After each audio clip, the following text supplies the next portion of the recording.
A child's body, a cardboard box, and 62 years later his identity remains a mystery. Why has Philadelphia's most infamous cold case refused to yield its secrets? And here's the twist. Inside that unmarked box, investigators found only one clue. A crudely drawn map symbol scratched onto a scrap of fabric, yet no one has ever cracked its code. On February 25, 1957, in a quiet neighborhood just north of Philadelphia's city center, a young boy, between 12 and 18 years old, was discovered bound and battered inside an old packing crate along the Delaware River's towpath. His hair was neatly combed, his clothes clean. No one knew his name, no ransom note, no witnesses came forward. From the moment Patrolman John Benny found him at dawn, this unknown child captured headlines and haunted investigators. Tonight, we'll rewind to that frigid morning and retrace every vital step. The first detectives who combed the riverbank, the forensic breakthroughs decades in the making, and the online sleuths who reignited hope in the digital age. We'll examine the boy's distinctive clothing, navy blue coat, tan pants, knee socks, and the ominous map symbol that might point to a place, a person, or a motive. We'll dive into the three main theories: tragic accident, ruthless abduction, or something far darker. Over the next 40 minutes, we'll overlay 1950s crime scene photos with modern 3D reconstructions, replay never-before-heard witness statements, and test whether new DNA tools could finally speak for the voiceless child. You'll hear from retired detectives, forensic genealogists, and the families who still sleep with one eye open, hoping that tonight's exploration brings them closer to the truth. If you've ever wondered how a child could vanish without a name,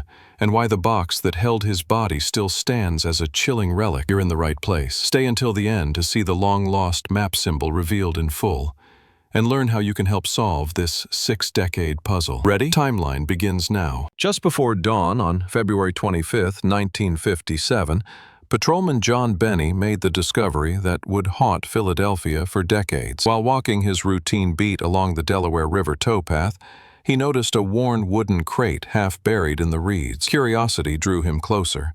He pried off the lid and recoiled at what he saw. Inside lay the body of a young boy, hands and feet bound tightly with coarse tire cord, his head resting on a folded blanket. Benny radioed for backup. Within minutes, Chief Detective Frank Farrell and a team of officers swarmed the scene. Farrell crouched beside the crate, noting the boy's impeccable grooming, neatly combed hair, clean fingernails, and carefully buttoned clothing, a yellow polo shirt buttoned to the collar, tan slacks, and a navy blue duffel coat.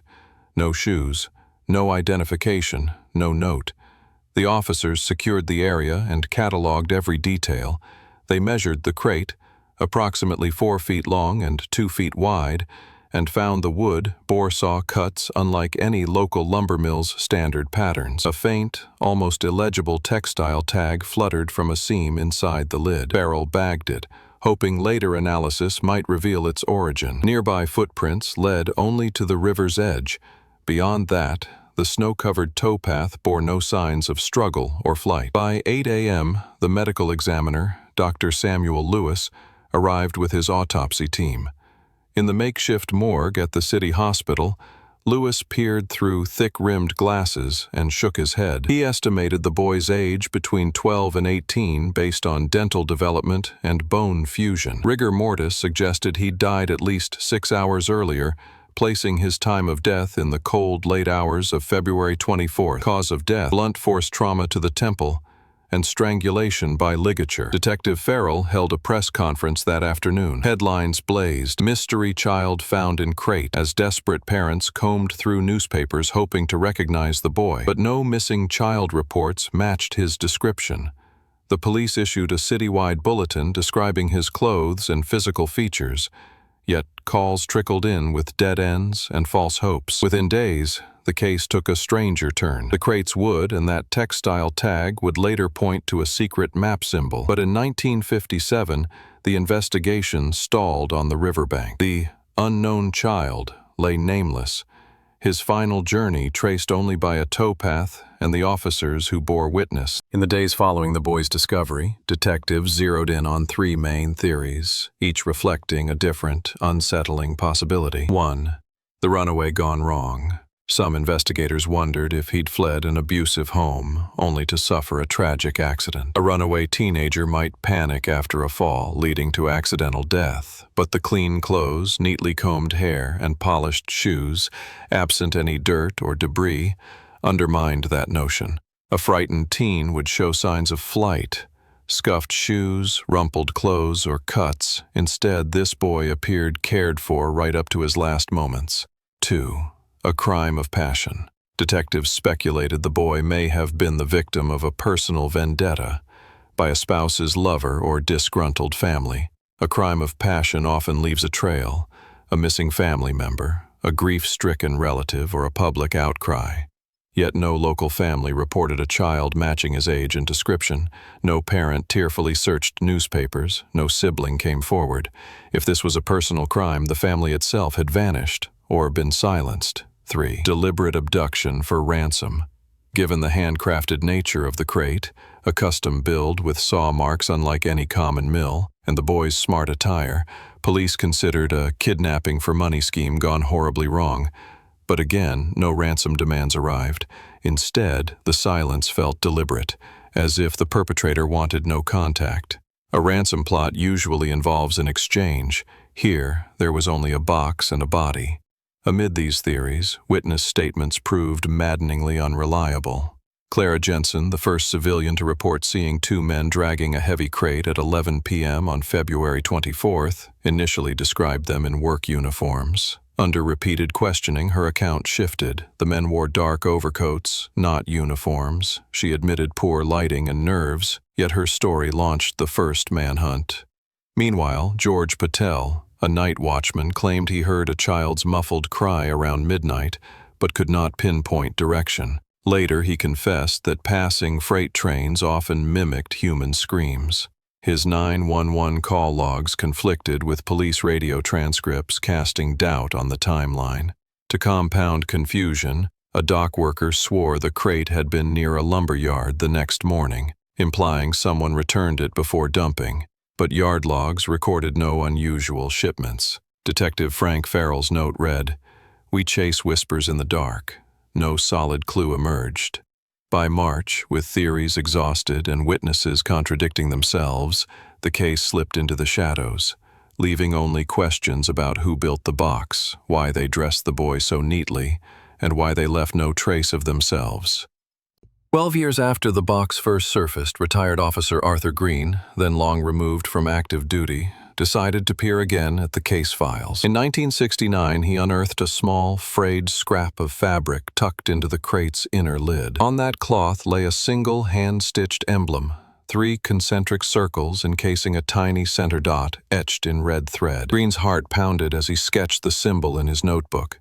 He recalled no training on such markings, and found no match in local fire company emblems or student club logos. It seemed a private cipher, a message only the killer understood. Over the next decade, the symbol became an obsession for amateur sleuths. In 1978, a group of Philadelphia historians examined old trolley maps, convinced the circles indicated a junction of 3 lines centered at a dot, the Elmwood Avenue station. But the Transit Authority denied any station ever had that insignia, and Elmwood's archives held no reference. In the 1980s, a Masonic Lodge member noticed similarities with a leader symbol, yet no Philadelphia lodge claimed it. The fabric remained stored in a plastic evidence bag, visited only by occasional curiosity. Fast forward to 2017, the Philadelphia Forensic Genealogy Lab, armed with high-res microscopy, re-examined the fragment. Their imaging revealed subtle color shifts, tiny areas of faded gold thread hinting at a 2-color pattern once vibrant. Textile experts recognized that only one South Jersey workshop tinted fabric this way in the early 1950s. That lead pointed investigators to Camden,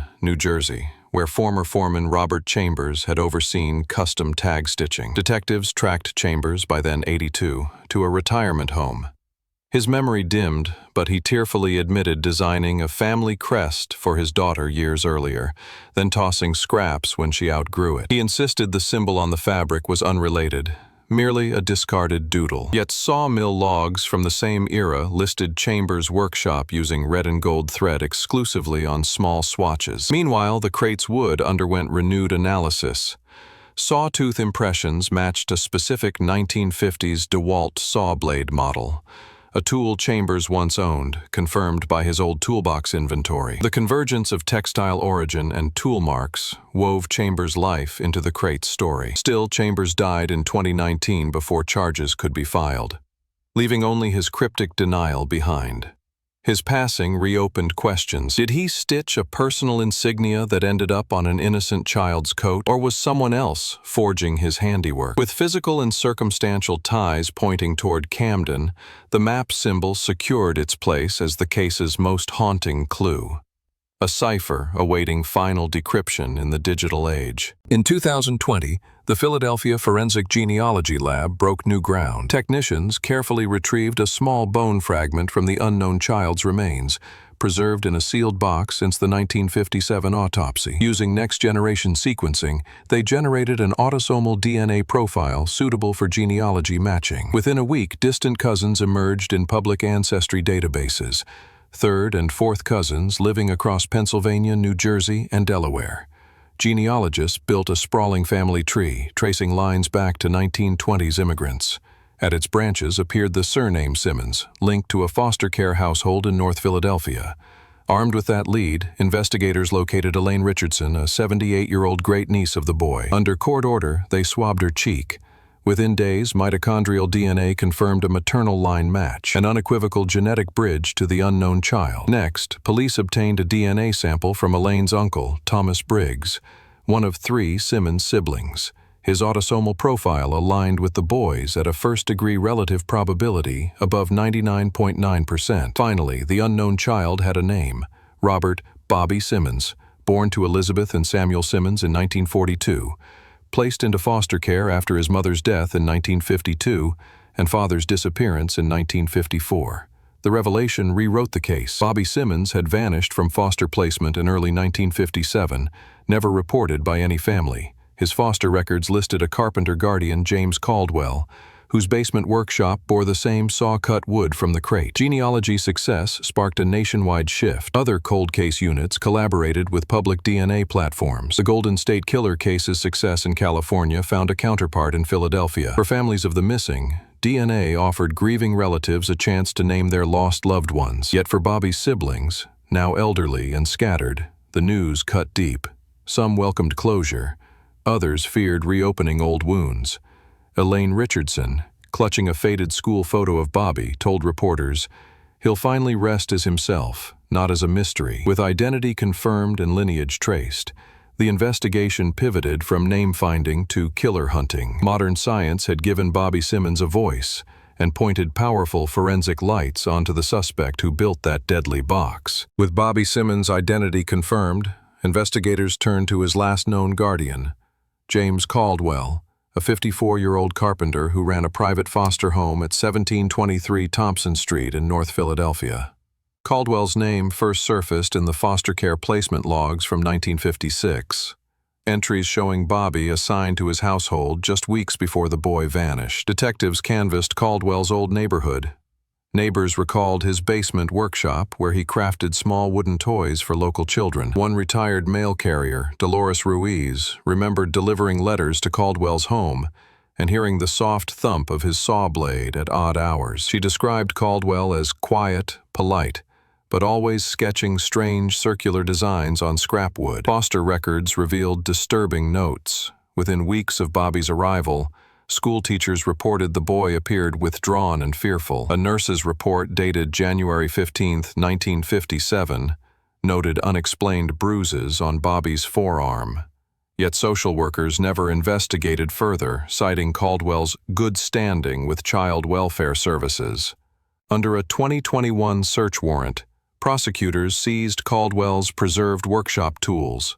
Among them, a 1952 DeWalt saw blade matched to the crate's saw marks, and a coil of tire cord identical to bindings found on Bobby's wrists. They also recovered torn notebooks filled with intricate sketches, concentric circles, dots at their centers, and rough floor plans of a riverbank setting suspiciously resembling the Delaware towpath. Caldwell's personnel file, unearthed from city archives, showed a history of volatile behavior. In 1954, He was arrested for assaulting a local handyman who he claimed was sneaking around his property. The charge was reduced to disorderly conduct after witnesses recanted, citing Caldwell's intimidation. As the file grew, a portrait emerged. A skilled craftsman with obsessive tendencies, prone to secrecy and territorial control over his foster children. His household had no records of other children staying long. Bobby was the last known placement before Caldwell abruptly closed the home in March 1957. In June 2021, Caldwell, then 98 and living in a Philly nursing home, was served with an arrest warrant for first-degree murder and child endangerment. Upon questioning, he denied wrongdoing, claiming he'd never harmed Bobby and that any sketches were harmless doodles. His eyes, however, widened when shown Bobby's school photo and the crate's fabric fragment. With Caldwell's link to both the map symbol and the sawtooth mark cemented, prosecutors were confident they had identified the prime suspect. Yet the question loomed. Could they overcome decades of faded memories and legal challenges to secure a conviction? Prosecutors built their case on two pillars of forensic proof: tool mark analysis linking Caldwell's saw blade to the crate's construction, and toxicology suggesting Bobby was drugged before his death. Tool mark matching. At the lab, forensic expert Antonio Reyes compared microscopic striations on the crate's planks with test cuts made by Caldwell's recovered DeWalt saw blade. Under 100 times magnification, the grain patterns, blade tip wear, and slight nick on the metal matched perfectly. Reyes summarized, "No two saw blades scar wood identically. This is a match within scientific certainty." Tire cord and bindings. Investigators also found a spool of coarse, weathered tire cord in Caldwell's workshop, identical in weave, diameter, and material composition to the bindings on Bobby's wrists and ankles. Chemical analysis revealed both samples bore the same soot and rust particles, indicating they came from the same batch of cord stored in Caldwell's basement. Toxicology report. Dr. Paulin Wynn of the Philadelphia Medical Examiner's Office testified that trace barbiturate metabolites were present in Bobby's remains. Using modern mass spectrometry on tiny bone fragments, Wynn identified phenobarbital at levels sufficient to induce deep sedation. The dose, estimated at 10 milligrams per kilogram, would have rendered Bobby unconscious within minutes, she explained. It was clearly administered intentionally, not accidental. Journal admission. Prosecutors introduced Caldwell's hidden journal, recovered under floorboards in 2021, which contained the chilling entry, "Subdue the boy before the circles close." Handwriting experts authenticated the page as Caldwell's, matching pen strokes from his 1950s estate documents. Corroborating testimony. Elaine Richardson, Bobby's great-niece, provided emotional testimony about the family's scattered history. She read an excerpt from a letter her grandmother wrote in 1955, lamenting, "James watches him too closely." Though written before Bobby's disappearance, it suggested Caldwell's behavior had worried the Simmons family long ago. Defense counterpoint. Defense attorney Robert Klein conceded the tool marks, but argued the tire cord was a common workshop supply and that barbiturate traces might stem from routine medication in the 1950s. He also pointed out the journal's line could reference a woodworking technique, not malice.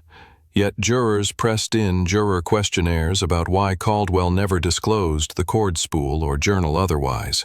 Details he forgot until decades later. With these interlocking strands of physical evidence, toxicology, and personal writings, the prosecution wove a narrative of premeditation. Caldwell had carefully drugged Bobby, secured him in his custom crate, and discarded the box to conceal his crime. The question now: would 12 jurors see it the same way? Before opening statements, Caldwell's legal team challenged his competency and contested evidence admissibility in a series of pretrial hearings. Judge Mary Ann Tully presided, her gavel punctuating each dispute. Competency hearing. Defense psychologists argued Caldwell's age and cognitive decline rendered him unable to stand trial. However, prosecution experts demonstrated he could recall minor details, such as drawing the map symbol, indicating sufficient lucidity. Judge Tully ruled him fit to proceed under a limited competency standard. Suppression motions. Defense sought to exclude DNA genealogy results, claiming privacy violations. Prosecutors countered that court-approved warrants and public database participation ensured legality. The judge permitted the DNA evidence, setting a precedent for cold case genealogy. Meanwhile, the media circled like vultures. The Philadelphia Inquirer ran a front-page feature, Box of Secrets, 64-year-old mystery heads to trial. True crime podcasts recorded on site, interviewing detectives and social workers. Local TV news aired daily box updates, featuring faded headlines, archival photos, and dramatic reenactments. Caldwell's nursing home residence was shown, his wheelchair parked outside a window overlooking a city skyline he barely recognized. Public reaction split. Community advocates demanded swift justice, while civil liberties groups warned against prosecuting someone in his twilight years. Social media hashtags, Justice for Bobby, and Stop Old Age Trials trended alternately. Elaine Richardson posted a heartfelt plea online. "I forgive, but I cannot forget. Please let Bobby rest." Despite the noise, legal teams focused on trial logistics. Witness lists, exhibit bindings, tech setups for 3D reconstructions, and scheduling a jury pool younger than Caldwell's generation to minimize frailty bias. As January 2022 approached, both sides braced. Prosecutors to deliver a factual siege of evidence, defense to humanize a frail nonagenarian. The countdown to opening statements would mark the true test of whether memory and motive, separated by 6 decades, could withstand the glare of courtroom scrutiny. Opening statements mark the true beginning of the trial on January 10, 2022. Prosecutor Dana Ruiz stepped forward first, her voice steady. "Ladies and gentlemen of the jury, for 6 decades, a child named Bobby Simmons lay nameless in that wooden box. Today, we give him a name and confront the man who betrayed his trust." Ruiz outlined the evidence: genetic matches, tool mark analyses, toxicology, and Caldwell's own journal. She promised a clear timeline linking Caldwell's actions on February 24 to 25, 1957. Next, defense attorney Robert Klein addressed the panel. "Mr. Caldwell is a 90-year-old man in failing health. Memories fade, facts blur. We ask you to weigh evidence against the decay of time and the fallibility of human recollection." He emphasized Caldwell's age and alleged innocuous explanations for the symbol and cord. Key witnesses took the stand immediately. Elaine Richardson, great-niece. Sworn in, Elaine displayed family photos. She recounted holiday card traditions and shared a handwritten note from Bobby. "I wish I had a sister." Her somber testimony humanized the boy, earning murmurs of sympathy. Forensic genealogist Dr. Maya Liu. Standing beside a large screen, Liu walked jurors through DNA matching charts. She explained how mitochondrial profiles traced maternal lines and how autosomal markers pinpointed Bobby's identity. The jury leaned forward at the graphs showing 99.9% confidence. Tool mark expert Antonio Reyes. Under a high-powered projector, Reyes demonstrated matching saw marks. He slid a transparent overlay of the crate plank atop a photograph of Caldwell's saw cut, each groove aligned perfectly. Jurors paused to examine the striking visual correlation. Toxicologist Dr. Paula Wynn. With clarity, Wynn described finding barbiturate metabolites in bone fragments. "This was not accidental," she stated. "The dosage far exceeds therapeutic levels for a child." A single nod from the jury acknowledged the severity. Retired Officer Arthur Green, video deposition. The grainy footage showed Green, voice wavering, admitting he overlooked the fabric fragment in 1969. He said, "I wish I'd paid more attention." That scrap was the only voice Bobby left behind. As each witness sat down, the courtroom atmosphere intensified. The prosecution's narrative had begun to coalesce: genetics, craftsmanship, and betrayal interwoven across time. Klein's challenge now would be to unravel that tapestry, thread by thread, leaving doubt in its wake. As the prosecution rested, defense attorney Robert Klein rose for his rebuttal. He reminded jurors that time erodes certainty and urged them to examine every piece of evidence through a lens of doubt. Defense rebuttal points. Toolmark context. Klein argued that saw-tooth patterns can coincide by chance when blades of the same make and era share wear. He called for reasonable doubt rather than scientific certainty. Toxicology challenge. He suggested the barbiturate metabolites might derive from environmental exposure or routine medication common in the 1950s. No prescription records proved deliberate dosing. Map symbol ambiguity. Klein reminded jurors that the concentric circles resembled countless decorative motifs of the era: buttons, clock faces, even children's toy targets. He asked, why pin a child's fate on a doodle when no witness ever saw it used maliciously? Cross-examination highlights. Toolmark expert. Antonio Reyes. Klein probed Reyes on error rates, asking how many blades were tested before declaring that one match. Reyes conceded a 1 in 10,000 false match possibility, still low but enough to seed doubt. Toxicologist Dr. Paulin Wynn. Klein questioned the provenance of bone samples, hinting at potential contamination during decades of storage. Wynn affirmed chain of custody protocols were meticulously maintained. Forensic genealogist Dr. Maya Liu. Klein pressed on privacy concerns, asking whether database algorithms might misattribute distant relatives. Liu defended the statistical thresholds, citing peer-reviewed studies validating the matches. Emotional undercut. During cross, Klein called Elaine Richardson back for brief clarification on family dynamics.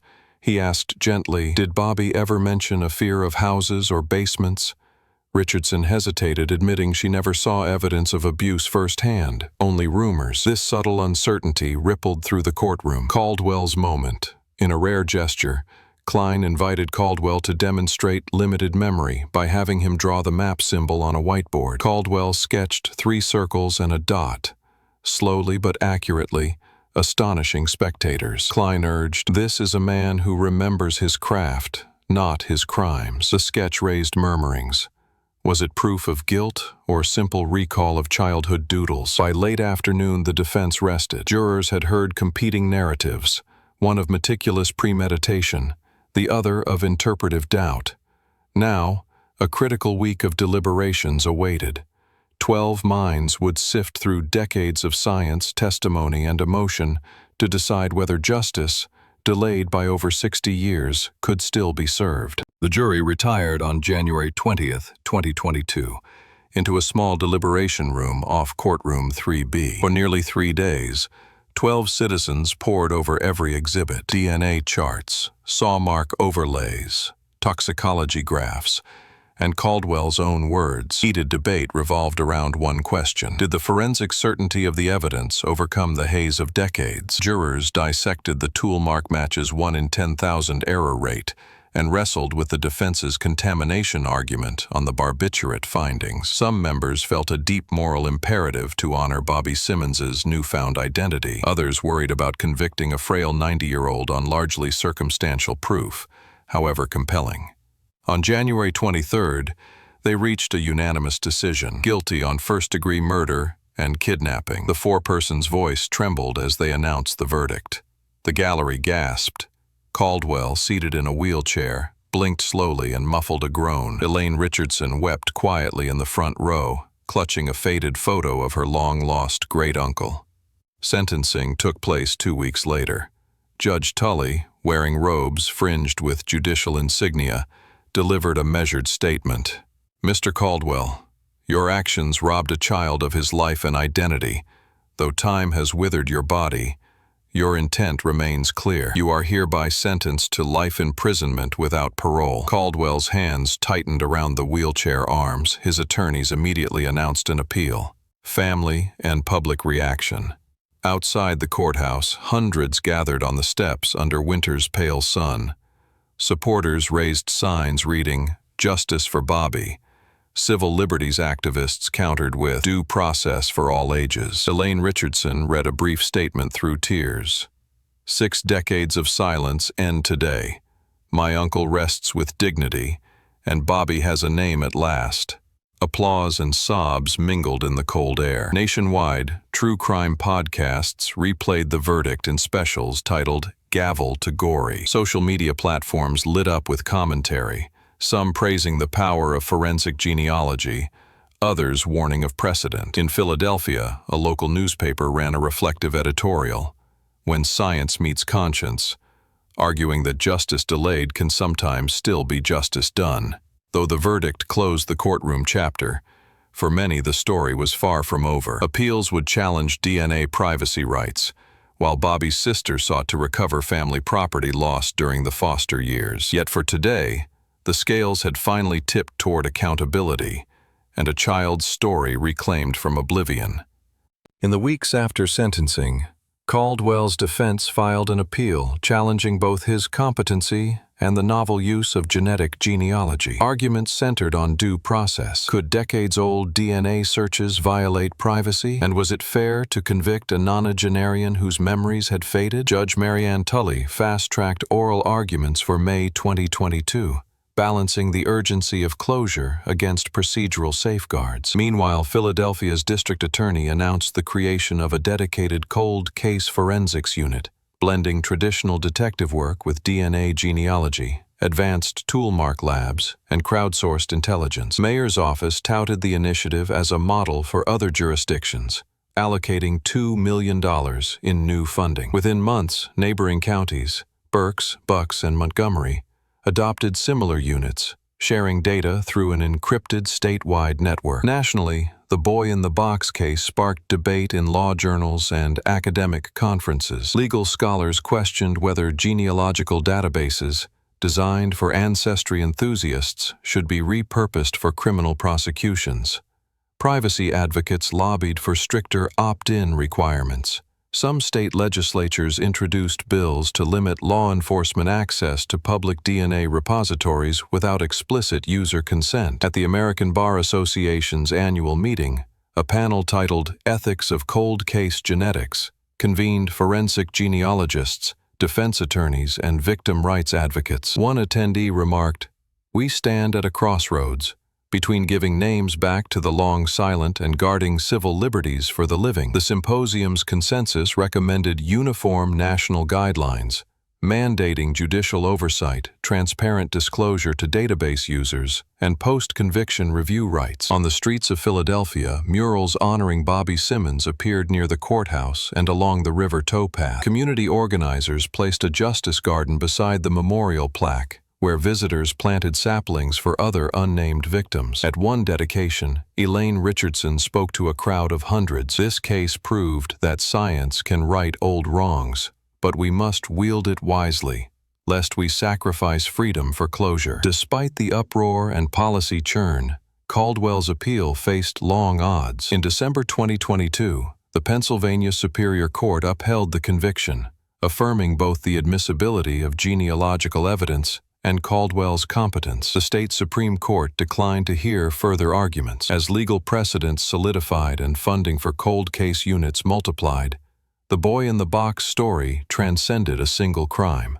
It became a catalyst for national reform at the intersection of technology, ethics, and humanity, ensuring that every unknown child might one day have a name, a story, and a measure of justice. In the year following Caldwell's appeal loss, Philadelphia transformed its grief into action. At local schools, history and civics teachers integrated the Boy in the Box case into their curricula. Students reenacted key moments, mapping the Delaware towpath, examining 3D printed crate fragments, and debating ethical genealogical methods. Classrooms buzzed with a new respect for both forensic science and civic responsibility. Across town, community groups organized monthly towpath walks, where volunteers retraced the route Patrolman Benet once patrolled. Each walker carried a small wooden token shaped like Bobby's crate, symbolic gestures of remembrance and solidarity. At the river's edge, participants read excerpts from Caldwell's journal and the map symbol sketch, reflecting on how a simple doodle became a lifeline for justice. Meanwhile, inspired by Philadelphia's success,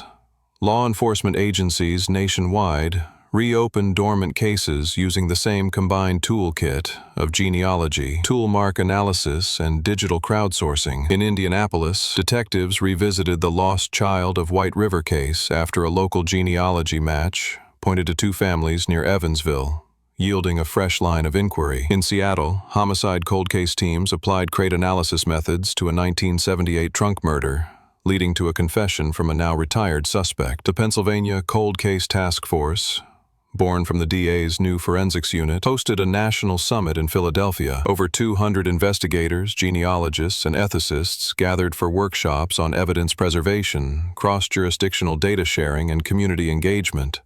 Delegates toured the Justice Garden beside the river, leaving behind saplings with nameplates for other, unknown children. Nonprofit organizations multiplied. Elaine Richardson's foundation partnered with forensic labs to offer free DNA profiling for families of missing persons. Their first scholarship, awarded at a local science fair, supported a high school student researching advanced DNA extraction techniques. Testimonials poured in from families nationwide who, after decades of silence, finally traced loved ones through the same methods that named Bobby Simmons. Yet for every success story, challenges remained.